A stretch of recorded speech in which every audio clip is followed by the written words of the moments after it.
This clip is brought to you by SaveWithConrad.com.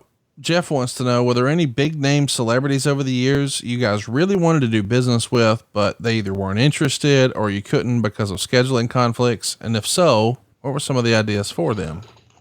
John Madden.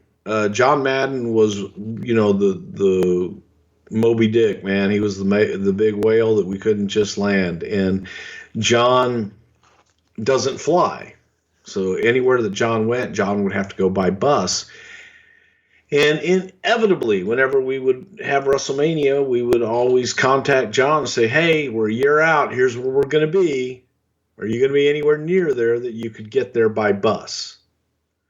And John would look at his schedule or say, hey, I've got to get closer to it. And it just never worked out.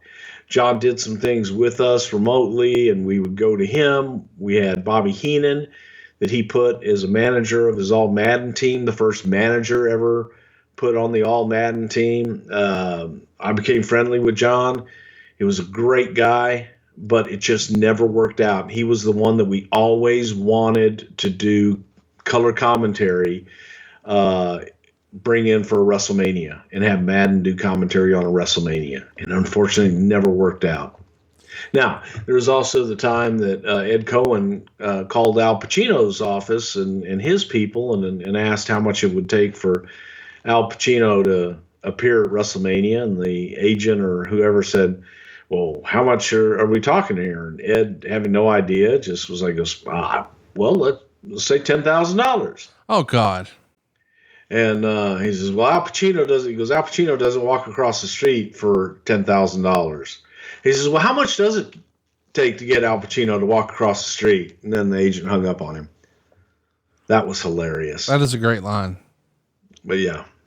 The Beer Baron says the LA Coliseum approached WWE prior to WrestleMania 6, but Toronto won out. If WrestleMania 6 had been in the LA Coliseum in 1990 instead of the Sky Dome, do you think that could have drawn the 100,000 crowd?